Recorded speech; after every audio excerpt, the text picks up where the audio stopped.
আসসালামু আলাইকুম। আমি বায়োহান্টার চ্যানেল থেকে মারিয়াম জুথিয়া বলছি। কেমন আছো সবাই? আজকে আমরা লাইসোজোমের সেকেন্ড পার্টটা কমপ্লিট করব। ফার্স্ট পার্টে মেইনলি লাইসোজোম জিনিসটা কি, কোথায় পাওয়া যায়, এর উৎপত্তি এবং বিস্তৃতি এবং আবিষ্কারককে, নামকরণকে, এই ছোট ছোট টপিকগুলো অবজেক্টিভ আকারে বলা হয়েছিল। তো অবশ্যই আমি ধারণা করব যে তোমরা অবশ্যই ফার্স্ট পার্টটা করে ফেলছো বা কমপ্লিট হয়ে গেছে তোমাদের। আর যদি না হয়ে থাকে অবশ্যই প্রথম পার্টটা কমপ্লিট করে নিও, সেকেন্ড পার্টটা দেন দেখবা। ঠিক আছে, সেকেন্ড পার্টে আজকে আমরা মেইনলি বাকি অংশটুকু বলে দেবো। এখানে সেকেন্ড পার্টে একটা ছোট সিকিউর কোশ্চেন আসে যেটা আসে পরীক্ষাতে। তো প্রথমেই যদি আমরা বলি, প্রথম পয়েন্ট যদি দেই, গত ক্লাসে আমরা বিস্তৃতি দিয়ে শেষ করেছিলাম। এবার আসলে হচ্ছে তারপরের থেকে যে পয়েন্ট যদি ধরি, সেটা হচ্ছে লাইসোজোমের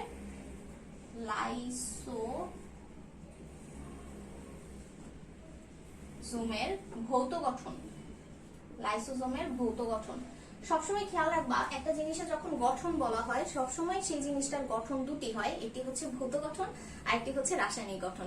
তো ভৌত গঠন মানে কিন্তু জিনিসটা কি বোঝায়, তোমার জিনিসটা দেখতে কেমন, তুমি বাইরে থেকে দেখে জিনিসটাকে কি বুঝতেছো, কি গোলাকার, ডিম্বাকার, ওর ব্যাস কত, ওর ভেতরে কি আছে, মানে ও কি দ্বারা গঠিত, সেটা কখনোই আমরা ভৌত গঠনে বলবো না। কি দ্বারা গঠিত, ও কি প্রোটিন, লিপিড, এনজাইম কি আছে, এই জিনিসগুলো সবসময় রাসায়নিক গঠনের ভেতর পড়ে। তো সবসময় খেয়াল রাখতে হবে যে একটা জীবের ক্ষেত্রে বা একটা উদ্ভিদের ক্ষেত্রে গঠন মূলত দুই ধরনের হয়, একটা ভৌত গঠন আর একটা হচ্ছে রাসায়নিক গঠন। তো আসলে এখানে ভৌত গঠনে আমরা গত ক্লাসে পড়েছি যে লাইসোজোম মূলত হয়ে থাকে হচ্ছে দ্বিস্তর বিশিষ্ট। এখন তুমি বলতে পারো যে না, আমি তো আগের ক্লাসে শুনলাম লাইসোজোম এক স্তর বিশিষ্ট হয়। তো অবশ্যই খেয়াল রাখো, লাইসোজোম এক স্তর বিশিষ্ট কখন হয়, শুধুমাত্র ব্যতিক্রম উদ্ভিদ কোষে যদি তুমি কোনো লাইসোজোম পাও, সেখানে বলা হয়ে থাকে লাইসোজোম এক স্তর বিশিষ্ট হতে পারে এবং সেখানে ওরা ভেতরে কোনো এনজাইম দ্বারা পূর্ণ থাকে না, ওরা তেল জাতীয় পদার্থ নিজেদের ভেতর ঝিল্লিবদ্ধ করে রাখে। তা আমরা তো আসলে আজকে স্ফেরোজোম বা অলিওজোমের ভৌত গঠন করছি না, আমরা ভৌত গঠন করবো হচ্ছে লাইসোজোমের। তো লাইসোজোম মেইনলি হচ্ছে এক নাম্বার পয়েন্ট যদি আমরা বলি,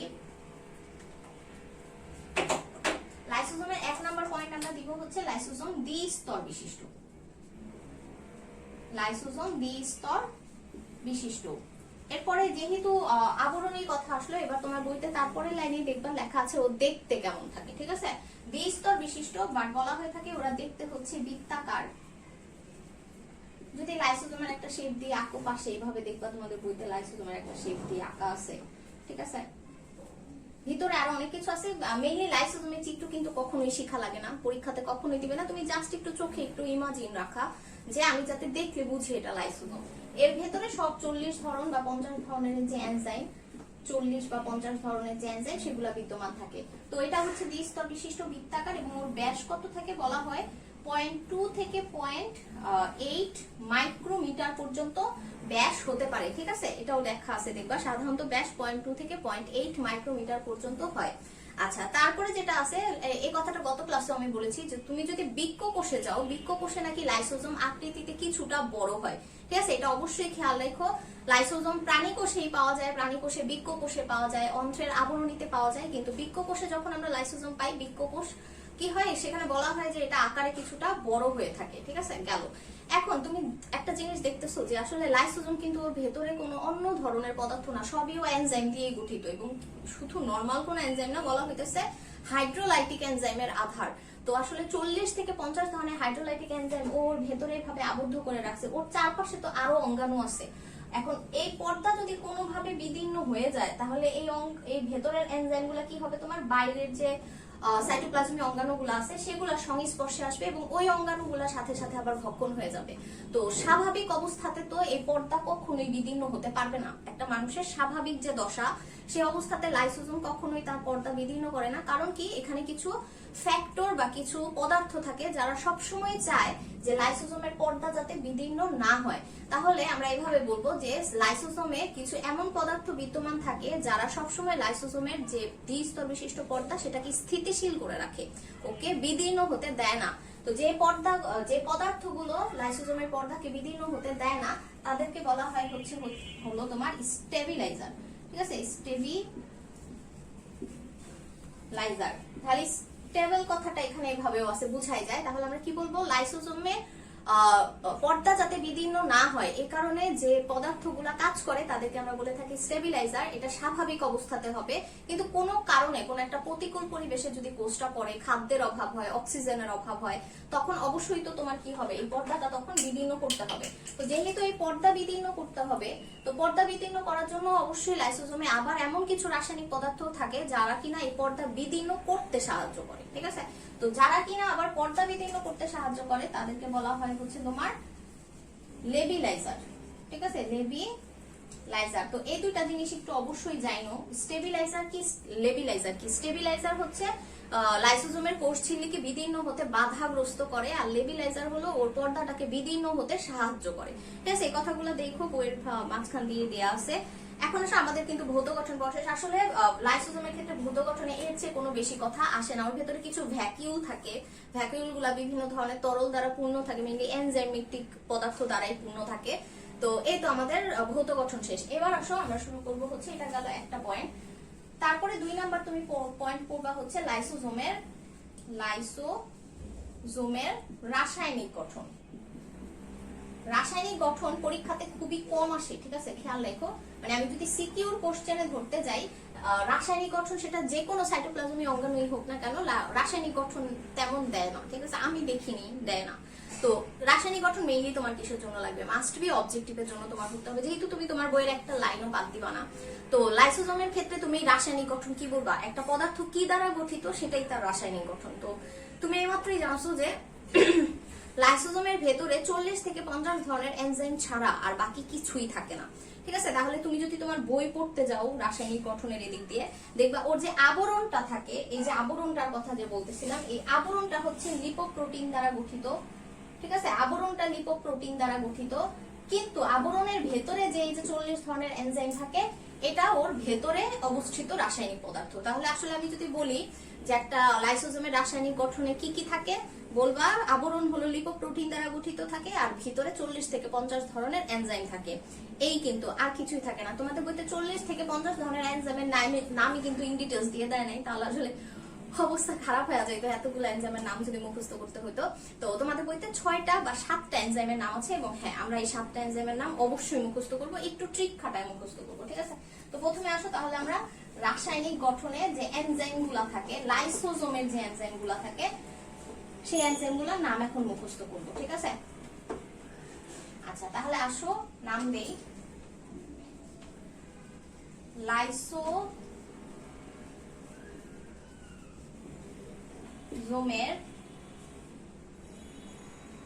এনজাইম।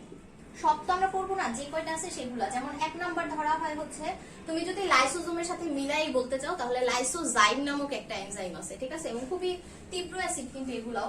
তো আমরা প্রথমেই লিখবো হচ্ছে লাইসোজাইম। কি কারণে লাইসোজাইমই আগে লিখলাম, কারণ লাইসোজোমের সাথে লাইসোজাইমের কি আছে বলো, মিল আছে, তাহলে এটা আগে লিখলাম। এরপর দেখবা 2টা এনজাইম আছে ডিএনএ আর আরএনএ দিয়ে, ঠিক আছে, ডিএনএ আর আরএনএ দিয়ে। কি আছে এনজাইম দুইটার নাম, ডিএনএ এস, আরেকটা আছে হচ্ছে তোমার আরএনএ এস।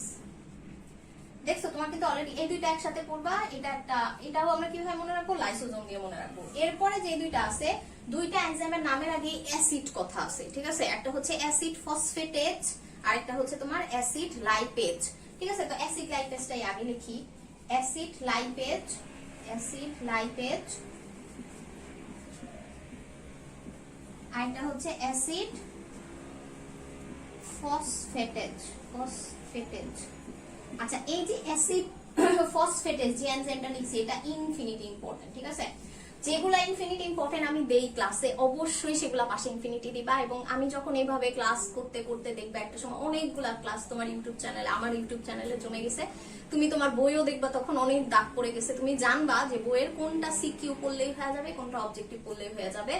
তো অবশ্যই এই জন্য আসলে তোমার সবগুলো ভিডিও একটু কষ্ট করে দেখে যাইতে হবে, একটু খেয়াল রাখতে হবে চ্যানেলে যে নতুন ভিডিও আসছে কিনা, ঠিক আছে। আচ্ছা যাই হোক, এখানে দেখো আমরা 2টা এনজাইমের নাম বললাম অ্যাসিড দিয়ে, একটা হচ্ছে অ্যাসিড লাইপেজ আর একটা অ্যাসিড ফসফেটেজ। কেন আমি অ্যাসিড ফসফেটেজে ইনফিনিটি ইম্পর্টেন্ট দিলাম, কারণ তোমাদের বইতে এটা এক্সট্রা করে একটা কাজ লেখা আছে যে অ্যাসিড ফসফেটেজের কাজ কি, ও হচ্ছে টিস্যু বিগলনকারী এনজাইম হিসেবে কাজ করে, ঠিক আছে। প্লিজ খেয়াল রাখো কথাটা, কি বলা হয়েছে, ও টিস্যু বিগলনকারী এনজাইম হিসেবে কাজ করে, টিস্যু বিকলনকারী এনজাইম হিসেবে কাজ করে। ঠিক আছে, আমি আর এই কথাটা দুইবার বললাম না, দুইবারই বলছি, তিনবার আর বলবো না। অ্যাসিড ফসফেটেজ একটা খুবই গুরুত্বপূর্ণ এনজাইম যেটা কি করে, টিস্যু বিকলনকারী এনজাইম হিসেবে কাজ করে। তাহলে দেখো 1 2 3 4 5 আমাদের 5টা এনজাইম হয়ে গেছে, বাকি আছে আর দুইটা এনজাইম। কি দুইটা এনজাইমের শেষেই আমরা রেজ পাবো। ঠিক আছে, রেজ একটা হচ্ছে অ্যাস্টারেজ, লাস্টে রেজ থাকবে অ্যাস্টারেজ, আরেকটা হচ্ছে তোমার স্যাকারেজ। এই হচ্ছে আমাদের 1 2 3 4 5 6 7 7টা এনজাইম। তোমার 40 থেকে 50টার ভিতরে অলরেডি তুমি 7টা এনজাইমের নাম, এবং এই 7টা এনজাইমই যেহেতু বইতে আছে আর কোনো এনজাইমের নাম জানার দরকার নেই। আমি আরেকবার প্রথম থেকে বলি, প্রথমেই তুমি যেহেতু জানো অঙ্গাণুটার নাম হচ্ছে লাইসোজোম, তার সাথে মিলায় মনে রাখবা লাইসোজাইম। তারপর ডিএনএ আর আরএনএ দিয়ে দুইটা এনজাইম আছে, একটা হচ্ছে ডিএনএ এস, আরএনএ এস। তারপর অ্যাসিড দিয়ে দুইটা এনজাইম আছে, একটা অ্যাসিড ফসফেটেজ আর একটা হচ্ছে অ্যাসিড লাইপেজ, যার ভিতরে অ্যাসিড ফসফেটেজ হচ্ছে টিস্যু বিগলনকারী অঙ্গ হিসেবে কাজ করে।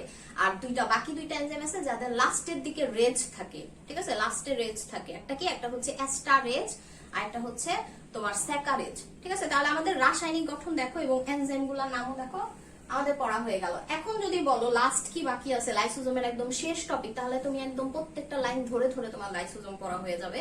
সেটা হচ্ছে লাইসোজোমের কাজ। লাইসোজোমের কাজ করতে গেলে প্রথমেই যেটা বলা হয়, একটু খেয়াল করে কথাগুলো শুনো, তাহলে তোমার মানে খুবই সোজা কথা, শুনলে ঢুকে যায় মাথায়। প্রথমেই যেটা জানতে হবে, লাইসোজোম কখনোই কোনো নিউট্রাল পরিবেশে কাজ করতে পারে না। যেমন সাইটোপ্লাজমে নিউট্রাল, সাইটোপ্লাজম কিন্তু অম্লীয় ক্ষারীয় এরকম না, নিউট্রাল অংশ থাকে। কিন্তু তোমার লাইসোজোমের অবশ্যই অম্লীয় হতে হবে। তো যখন লাইসোজোম কোনো কাজের জন্য অংশগ্রহণ করতে নেয়, তখন ওরা সাইটোপ্লাজম থেকে হাইড্রোজেন গ্রহণ করতে থাকে। খেয়াল করছো কথাটা? এটা যদি মনে করো একটা প্রাণী কোষের ভিতরে মনে করো এটা হইতেছে তোমার লাইসোজোম, যার ভিতরে 40 থেকে 50 ধরনের হাইড্রোলাইটিক এনজাইম আছে।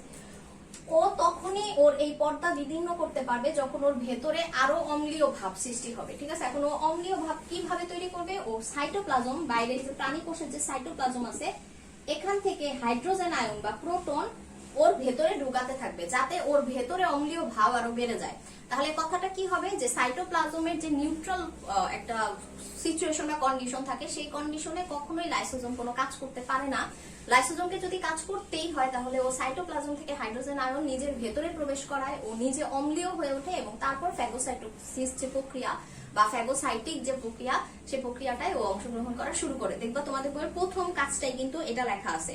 এখন আসলে দ্বিতীয় কাজ কি? দ্বিতীয় কাজ মেইনলি ওরা ফ্যাগোসাইটিক হিসেবে কি করে, কোষে প্রবেশকৃত যে কোনো জীবাণু ওরা ভক্ষণ করতে পারে। এখন এই চ্যাপ্টারের এই টপিকের সবচেয়ে ইম্পর্টেন্ট সিকিউ কোশ্চেন যেটা, সেটা হলো লাইসোজোমকে কেন আত্মঘাতী থলিকা বা সুইসাইডাল স্কোয়াড বলা হয়। খুবই ইম্পর্টেন্ট, ক্ষয়ের জন্য আসে। এখান থেকে আমরা 3টা কোশ্চেন জানবো।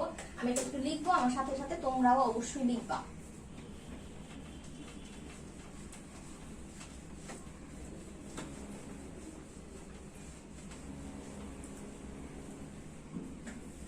কি কি? প্রথমে হচ্ছে অটোফ্যাগি, তারপরে হচ্ছে অটোলাইসিস। আমার লেখা কিন্তু খুবই বড় বড়, তাই থিঙ্ক কারো লেখা নিয়ে সমস্যা হওয়ার কথা না। আমি কিন্তু অনেক ছোট করে লিখতেও পারি না, এটাই একটা প্রবলেম। আমি কিন্তু লিখি খুব বড় করে, আই থিঙ্ক সবাই দেখতে পাচ্ছ। আরেকটা তোমার লাইসোজোমকে কেন আত্মঘাতী থলিকা, আমি পুরোটা লিখলাম না, কেন বলা হয় আর কি, আত্মঘাতী থলিকা, আত্মঘাতী থলিকা বা সুইসাইডাল স্কোয়াড বলা হয়, বা ব্যাগ।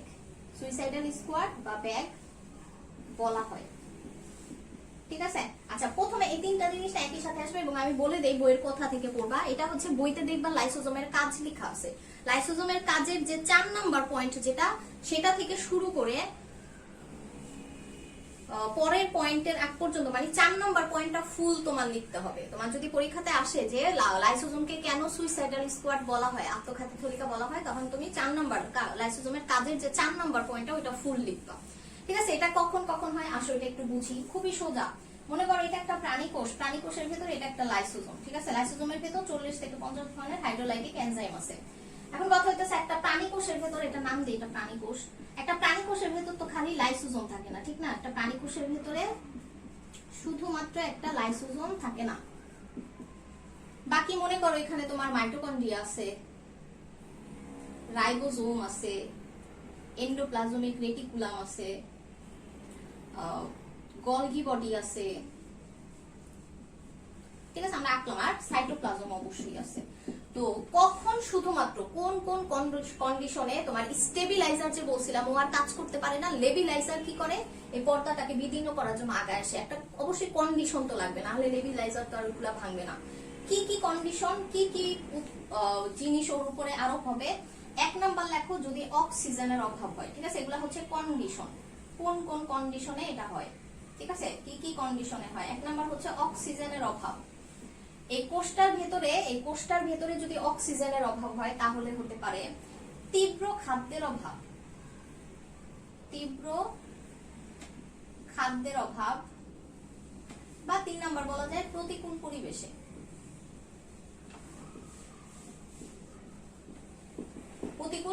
তাহলে কি কি আমরা বললাম যে একটা প্রাণী কোষে লাইসোজোম বিদ্যমান থাকে, বাট কোনো কারণে যদি ওই প্রাণী কোষটার ভেতরে তীব্র অক্সিজেনের অভাব হয়, তীব্র খাদ্যের অভাব হয়, বা ও কোনো প্রতিকূল পরিবেশে পড়ে, তখন লাইসোজোমের ভেতরে ওই যে লেবিলাইজার গুলা ছিল, ওই লেবিলাইজার গুলা কি করে, পর্দাটাকে বিদীর্ণ করে দেয়।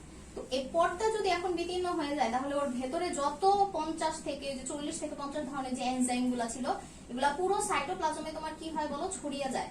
এই যে ছড়ায় গেল, ছড়ায় ওরা কি করে, এই পাশে যেই অঙ্গাণুগুলা পায় সেগুলাকে ও ভক্ষণ করতে থাকে, নিজেই ভক্ষণ করতে থাকে। তখন এই জিনিসটাকে আমরা বলি হচ্ছে অটোফ্যাগি। অটো মানে স্বয়ং, ঠিক আছে, নিজেই। অটো মানে স্বয়ং, আর ফ্যাগি মানে অবশ্যই এটা মনে রাখতে হবে, ফ্যাগি মানে ভক্ষণ করা। ফ্যাগি বলো, ফ্যাগো বলো, ফাজ বলো, ঠিক আছে, এই কথাগুলো কিন্তু খেয়াল রাখো। ফ্যাগো, ফ্যাগি, ফাজ আমরা টিটু ফাজ ভাইরাস বুঝছি, সেখানে যে ফাজ, এই কথাগুলো হলো গ্রিক শব্দ থেকে আগত, এগুলা মানে বোঝায় ভক্ষণ করা। ঠিক আছে, তার মানে অটোফ্যাগি কি, ও নিজের অঙ্গাণুই তো খাইতেছে, আরেকজনের অঙ্গাণু না। দেখো, নিজে এই কোষের ভেতর ছিল, নিজের অঙ্গাণু গুলাকে খাচ্ছে। তো এটা আমরা কিভাবে বলবো, আরেকবার বলি, যদি কোনো একটা প্রাণী কোষের ভেতর তীব্র অক্সিজেনের অভাব হয়, বা খাদ্যের অভাব দেখা দেয়, বা প্রতিকূল পরিবেশে পড়ে, তখন লেবিলাইজার গুলো লাইসোজোমের পর্দা বিদীর্ণ করে কি করে, সব জায়গায় ছড়িয়ে যায়। সাইটোপ্লাজমীয় অঙ্গাণুর সব জায়গায় তোমার এই এনজাইম গুলা ছড়িয়ে পড়ে এবং ও অঙ্গাণু গুলাকে ভক্ষণ করে ফেলে, তখন তাকে অটোফ্যাগি বলে। এবং যে প্রক্রিয়ার মাধ্যমে ও এই সকল অঙ্গাণু গুলাকে ভক্ষণ করে ফেললো, ওই প্রক্রিয়াটাকে আবার আমরা বলে থাকি হচ্ছে অটোলাইসিস। লাইসিস মানেও কিন্তু ওই যে বিদারিত হওয়া, বিদারণ হওয়া। তো ও কিন্তু দেখো নিজে স্বয়ং অটোলাইসিস করতেছে। গেল, এখন এই যে অটোলাইসিস প্রক্রিয়ার মাধ্যমে তুমি একটা পুরো কোষ, একটা সময় দেখা যাবে যে এই হাইড্রোলাইটিক এনজাইম গুলা তোমার কোষ ঝিল্লির কাছাকাছি এসে পড়বে, ঠিক না? একটা সময় ও অঙ্গাণু ভক্ষণ করবে, একটা সময় এনজাইম গুলা দেখা যাবে এই কোষ ঝিল্লির কাছাকাছি আসবে, এবং একটা সময় এই পুরো কোষটাই আর এই জায়গায় থাকবে না, মানে ও পুরা ভক্ষণ হয়ে যাবে। যখন পুরো আসলে দেখো, পুরা যখন আসলে কোষের এই সব জায়গা পর্যন্ত যখন এনজাইম গুলা এসে পড়বে, তখন তো এই পর্দাটাকেও বিদীর্ণ করবে, মানে পর্দাটাকেও ভক্ষণ করে ফেলবে। তখন লাইসোজোম নিজের ভেতরে প্রবেশ করে, মানে নিজের অঙ্গের ভেতর ছিল, এবং ও কি করলো, পুরো অঙ্গটারে ও নিজেই খেয়ে ফেললো। তাহলে বলা যায় না এটা অনেকটা আত্মহত্যার মতো। তো এই কারণে এটাকে বলা হয় সুইসাইডাল স্কোয়াড। ঠিক আছে, তো তোমাদের বইতে যেভাবে আছে তোমরা ওভাবেই লেখো যে অটোলাইসিস প্রক্রিয়ার মাধ্যমে যে কোনো অঙ্গাণুকে অকেজো করে দেওয়ার মাধ্যমে লাইসোজোম যে নিজেই ভক্ষণ করতেছে, এই প্রক্রিয়ার কারণেই একে বলা হয়ে থাকে লাইসোজোম হচ্ছে এক ধরনের আত্মঘাতী থলিকা, বা ইংরেজিতে আমরা বলবো সুইসাইডাল ব্যাগ বা সুইসাইডাল স্কোয়াড। ঠিক আছে, এই কোশ্চেনটা সিকিউ আকারে আমি এত সুন্দর করে এই কারণেই বললাম, এটা আসে পরীক্ষাতে, অবশ্যই মনে রাখো। আর এটা যেমন সুইসাইডাল স্কোয়াড বলা হয়, তুমি জানলা, আত্মঘাতী থলিকা। আর গত ক্লাসে আমি গলগি বডির একটা নাম বলেছিলাম, যে গলগি বডিকেও কোষের কিছু একটা বলা হয়। আমি অবশ্যই আশা করব যে তোমরা আমাকে এটা কমেন্ট সেকশনে লিখবা যে গলগি বডিকে কোষের কি বলা হয়। ঠিক আছে, এটা আজকে আমি বলবো না, আমি দেখবো, আমি নেক্সট ক্লাসে তাহলে সেটা সম্পর্কে আবার একটু বলবো যে আসলে তোমরা পড়ছো কিনা। গলগি বডিকে কোষের কি বলা হয় এটা অবশ্যই সবাই কমেন্ট সেকশনে একটু জানায়ও। আর লাইসোজোমের ক্ষেত্রে আর 2-3টা কাজ আছে, এটা দিয়ে আমি শেষ করি। প্রথম কাজ বলছি, ওরা সাইটোপ্লাজমের নরমাল পিএইচ এ কাজ করতে পারে না। কাজ করতে হলে সাইটোপ্লাজম থেকে হাইড্রোজেন আয়ন গ্রহণ করার মাধ্যমে ওদের অম্লীয় হতে হয়, এবং তারপর ওরা কাজে অংশগ্রহণ করতে পারে। ওরা ফ্যাগোসাইটোসিস প্রক্রিয়া করতে পারে। ওরা যে কোনো অঙ্গকে অটোফ্যাগি, অটোলাইসিস প্রক্রিয়ায় আত্মঘাতী থলিকার মতো কাজ করতে পারে। এরপরে যেগুলো আছে, আরেকটা যেটা পড়ছি আমরা, ওরা যে ওদের যে অ্যাসিড ফসফেটেজ নামক যে এনজাইমটা থাকে, এরা টিস্যু বিগলন করতেও কি করে বলো, অংশগ্রহণ করে। দেখো অলরেডি তোমার 4টা কাজ কিন্তু পড়া হয়ে গেছে। বাকি 2টা কাজ যেটা না করে গেলে আসলে তুমি কখনোই অবজেক্টিভ আসলে বুঝবা না, সেটা হইতেছে, দেখো ক দিয়া তোমাদের বইতে 2টা কাজ লেখা আছে। সেটা হলো, একটা হচ্ছে কোষে কেরাটিন তৈরি করতে সাহায্য করে, কোষে কেরাটিন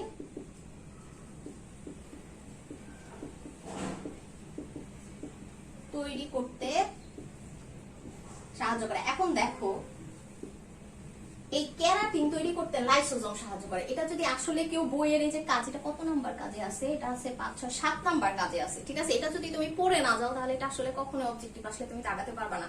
দুইটা কদিয়া কাজ আছে, একটা তো বললাম কেরাটিন তৈরি করতে সাহায্য করে, এটাও কদিয়া। আর সেকেন্ড যেটা ক্যান্সার কোষ সৃষ্টি করতে সাহায্য করে। এটা না একটু এভাবে মনে রাখতে পারো, যেহেতু লাইসোজোমের সাথে শ্বেত রক্তকণিকার কথা বারবার আসতেছে, আর আমরা জানি শ্বেত রক্তকণিকার সংখ্যা বৃদ্ধি পেলেই ক্যান্সার হয়, তো এটার সাথে একটু মিলায় তুমি মনে রাখতে পারো যে লাইসোজোম কি করে, ক্যান্সার কোষ সৃষ্টিতে ভূমিকা রাখে। তারপর ও যে কোনো আবরণী ভাঙতে কিন্তু সাহায্য করে, যেমন সেটা নিউক্লিয় আবরণী হোক। নিউক্লিয় আবরণী মানে হচ্ছে নিউক্লিয়াসের যে নিউক্লিয়ার মেমব্রেন আছে, সেই নিউক্লিয় পর্দা বা কোষীয় যে পর্দা আছে, কোষীয় যে পর্দা আছে, এই পর্দাগুলোও বিদীর্ণ করতে সাহায্য করে। বিদীর্ণ কথাটাই বারবার আসছে, বিদীর্ণ করতে কি করে, সাহায্য করে। তাহলে দেখছেন এখানে আরো 3টা হলো, তার মানে আমি একদম সবগুলা কাজ বলেছি। এখানে টোটাল কাজ আছে হচ্ছে তোমাদের বইতে 9টা কাজ। তো 5টা কাজ তো অলরেডি এভাবেই পারা যায়।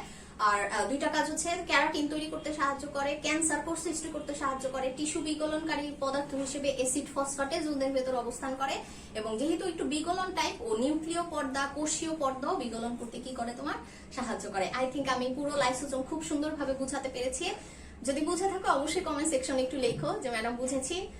অন্য কোন টপিক নিয়ে তোমরা ভিডিও চাও অবশ্যই জানাও, এবং প্রথম ভিডিওটা অবশ্যই দেখে নিবে, ঠিক আছে। গলগি বডিটাও দেখবা, লাইসোজোমের ফার্স্ট পার্টটাও দেখবা, এবং খনিজ লবণ পরিশোষণের 9 নাম্বার চ্যাপ্টারে যে ভিডিওগুলো দেওয়া হচ্ছে সেটাও দেখে। এবং আমি আসলে এখন মেইনলি বোটানির উপরে ভিডিওগুলো দিচ্ছি, প্রাণী বিজ্ঞানেরও কিন্তু কয়েকটা ভিডিও, কয়েকটা না ভালোই ভিডিও তোমার ইউটিউব চ্যানেলে দেওয়া আছে, তো তোমরা অবশ্যই সেগুলো খেয়াল করো। এবং সবচেয়ে বড় কথা যেটা, অবশ্যই সাবস্ক্রাইব করে বন্ধুদের সাথে অবশ্যই শেয়ার করো, ঠিক আছে।